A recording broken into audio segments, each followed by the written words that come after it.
பிதாவை நாங்கள் நன்றி செலுத்துகிறோம். நல்ல கவனிங்க. மல்கியா 4ஆம் அதிகாரம் 2ஆம் வசனம்.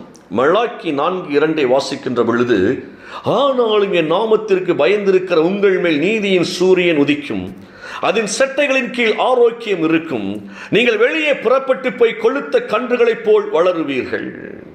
என் பெயருக்கு அஞ்சி நடக்கின்ற உங்கள் மேல் நீதியின் கதிரவன் எழுவான், அவனுடைய இறக்கைகளின் நலம் தரும் மருந்து இருக்கும், நீங்களும் தொழுவத்திலிருந்து வெளிவரும் கொழுத்த கன்றுகளைப் போல் துள்ளி ஓடுவீர்கள்.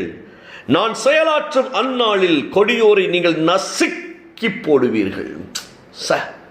வார்த்தை கவனிங்கள. உங்கள் கால்கள் பட்டு கொடியோர்கள் நசுங்குவார்கள், சாத்தானி தந்திரங்கள் நசுங்கி போகும். ஏனென்றால் நீதியின் சூரியனாகிய தெய்வம் நமக்குள் வாசம் பண்ணுகிறவராய் இருக்கிறார். இந்த உலகம் நீதியற்றதாய் இருக்கிறது. இந்த உலகம் நம்மளை பழி சுமத்தி எப்படியாவது அழிக்க பார்க்கிறது. ஒரு நியாயத்தை பெற்றுக்கொள்ள முடியல. நம்ம தேவையில்லாமல் அடி வாங்கி கொண்டிருக்கிறோம். தேவையில்லாமல் யாரோ செய்ய தவறுக்கு நம்ம பழி சுமத்தப்படுகிறோம். இந்த உலகமே காய்மாரமாக நம்ம மேல பாய்ந்து நம்மளை சூறையாட பார்க்கிறது. இந்த வேளையில் ஆண்டவர் சொல்லுகிறான், நீ பயப்படாத, நீ தேவனுக்கு அஞ்சி இருக்கிறபடியினால, தேவனோடு உறவாடி கொண்டிருக்கிறபடியினால, நீ தேவ பிள்ளையாய் இருக்கிறபடியினால ஓ மேல ஒன்று உதிக்கிறது. என்னவென்றால் அது நீதியின் சூரியன் உதிக்கிறது. உலகத்தில் நீதி இல்லாமல் இருக்கலாம். நல்ல கவனிங்க. நம்ம நீதியை உலகத்தில் தேடிக்கொண்டிருக்கிறோம், நியாயத்தை உலகத்தில் தேடிக்கொண்டிருக்கிறோம். அதனால யாரை பார்த்தாலும் நம்ம குற்றவாளியாய் தெரிகிறது. நல்ல கவனிக்கிற இந்த வார்த்தையை. இந்த உலகத்தில் அவன் சரியில்லை, அவன் சரியில்லை, இவன் சரியில்லை என்று உலகத்தை நியாயம் தீர்க்கிறோம் என்றால், நான் உலகத்தில் நீதி எதிர்பார்க்கிறேன். நான் எதிர்பார்க்கிற நீதி உலகத்தில் கிடைக்காததுனால எனக்கு எதிராக இருக்கின்ற எல்லா மனிதர்களும் குற்றவாளிகளாய் தெரிகிறார்கள். ஏன்? நம்முடைய சமுதாயம் குற்றவாளியாய் தெரிகிறது, நம்முடைய சபை குற்றவாளியாய் தெரிகிறது. இதெல்லாம் நல்லா கவனித்துக் கொள்ளுங்க. ஏன் நம்முடைய வேலை கூட நமக்கு குற்றமாய் தெரிகிறது. நிறைய நேரங்கள்ல ஐயோ தெரியாம இந்த வேலையில சேர்ந்துட்டோமோ என்கின்ற ஒரு சந்தேகம் வருகிறது. நான் சொல்றேன், நீங்கள் நிற்கின்ற எந்த காரியமாக இருக்கின்றோம் அது தேவன் தந்த பொக்கிஷம் என்பதை முதலாவது புரிந்து கொள்ளுங்கள். அப்போ நீதியின் சூரியன் நமக்குள் இருக்கின்ற பொழுது நம்மை நீதியின் பாதையில் அந்த சூரியன் வழிநடத்தி கொண்டு இருக்கும். அவர்தான் நம் ஆண்டவராகிய இயேசு கிறிஸ்துவாக இருக்கிறார். அந்த சட்டைகளின் கீழ் என்ன இருக்குமா? ஆரோக்கியம், நலம் தரும் மருந்து. சூப்பர், நலம் தரும் மருந்து. ஏசப்பாவுடைய சட்டைகளின் கீழ் அந்த நிழல்ல என்ன இருக்கிறது? நாம் வாழும்படியாக, நன்மை உண்டாகும்படியாக, நம்முடைய ஆவிக்கும் நம்முடைய சரீரத்திற்கும் நம்முடைய ஆத்மாவுக்கும் சுகம் கொடுக்கின்ற மருந்து அங்கே உண்டாகி இருக்கிறது. இதெல்லாம் பெரிய ரகசியம். அவ தேவ சட்டைகளின் கீழ், நீதியின் சூரியன் உதிக்கின்ற அந்த சூரியனின் சட்டைகளின் கீழ் நம்ம சுகமாய் வாழும்படியாய் அங்கு அற்புதங்கள் நடந்து கொண்டு இருக்கிறது. அப்படிப்பட்ட சூழ்நிலையில் நமக்கு எதிராக எந்த சத்துரு வந்தாலும் நம்முடைய கால்களுக்கு பஸ்பமாய் அந்த சத்துரு மாறி போகும். பிசாசின் தந்திரங்கள் எல்லாம் எரிந்து போகும் இயேசுவின் நாமத்தினால. எனக்கு ரொம்ப பிடிச்சதுங்க, காலையில் ஒரு விஷயத்தை நான் தியானிச்சேன். போவாஸ் என்கின்ற ஒரு மனிதனிடத்துல ரூத் என்கின்ற ஒரு மகள் தஞ்சம் அடைவதை பார்க்க முடிகிறது. அந்த ரூத்தை குறித்து போவாஸ் ரொம்ப அழகாய் சாட்சி கொடுக்கிறார். என்ன கொடுக்கிறார் அப்படின்னா, 2:12 வாசிக்கின்ற பொழுது, உன் செய்கைக்கு தக்க பலனை கர்த்தர் உனக்கு கட்டளையிடுவாராக.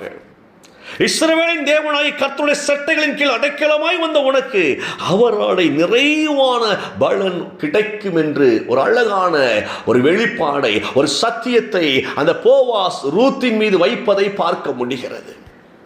ரூத்தின் மீது வைக்கின்ற ஆசீர்வாதத்தை பார்க்க முடிகிறது. அவள் மோவாபிய தேசத்தை சார்ந்தவள்.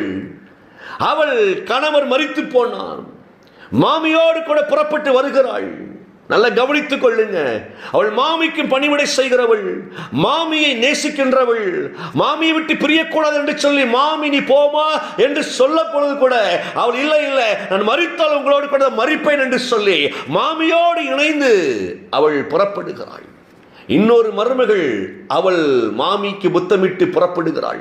அவளும் முதல்ல போக மாட்டேன்னு சொன்னா, ஆனாலும் மாமி ஃபோர்ஸ் பண்ணி போயிருங்கம்மா போயிருங்கம்மா போயிருங்கம்மா, போய் நல்லா இருங்கம்மா, போய் நல்லா வாழ்ந்துருங்கம்மா, இன்னொரு திருமணத்தை முடித்து நீங்கள் போய் எங்கேயாவது செட்டில் ஆயிருங்க என்று சொல்லி அவள் அனுப்புகிற பொழுது 2 பேரும் பிரிய மனதில்லாமல் இருந்தார்கள்.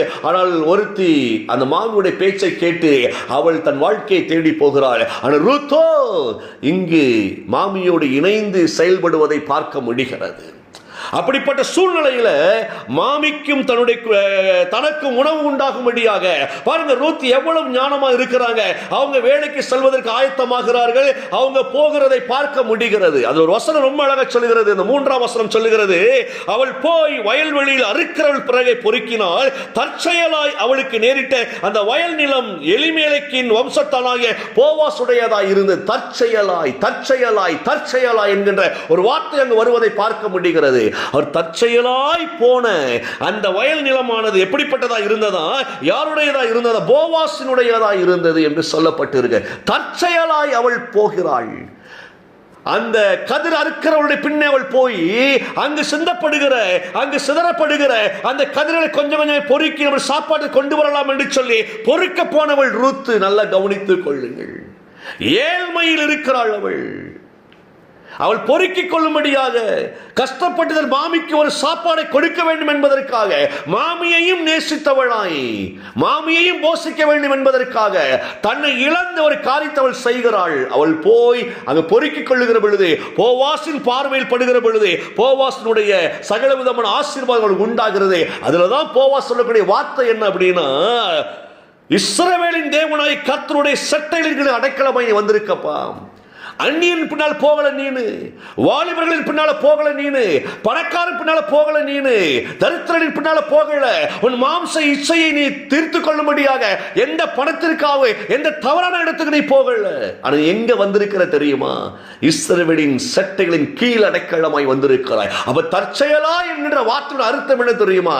தேவனே நடத்தி கொண்டு போய் போவாசினுடைய அந்த அரவணைப்பில் விடுவதை பார்க்க முடிகிறது. எனக்கு கருமன தேவ பிள்ளையே, ஆண்டவர் எவ்வளவு நல்லவர் பாருங்களேன்.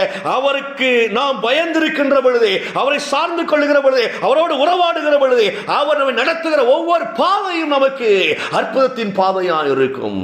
சட்டைகளின் கீழ் வந்திருக்கிற உனக்கு நிச்சயமாய் ஆண்டவரை ஆசீர்வதிக்கிறவராய் இருக்கிறாய். பயப்படாதே என்று சொல்லி ஒரு போவாசினுடைய அரவணைப்பு அந்த ரூத்துக்கு கிடைத்தது. எனக்கு அருமையான தேவ பிள்ளையே, இன்னைக்கு அரவணைப்பை தேடிக்கொண்டிருக்கிறோம். ஐயா, எனக்கு நன்மை செய்ய யாராவது இருப்பார்களா? என்னை உயர்த்திவிட யாராவது இருப்பார்களா? என்னோடு பேசுவதற்கு யாராவது இருப்பார்களா? என்னை அரவணைத்துக் கொள்ள யாராவது இருப்பார்களா? என் கண்ணீரை காண்பதற்கு யாராவது இருப்பார்களா? என் புலம்பலை கேட்பதற்கு யாராவது இருப்பார்களா?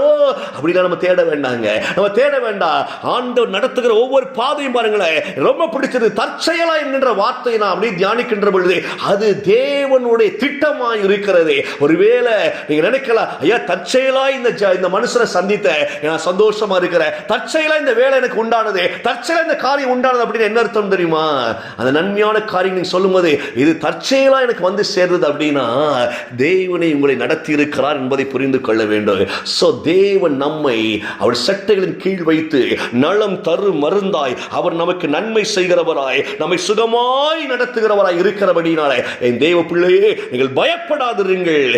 கர்த்தருடைய நிழல் உங்களுக்கு பாதுகாப்பாய் இருக்கும். அவர் நிழலில் வைத்து உங்களை தாங்கிக் கொள்ளுகிறவராய் இருக்கிறார்.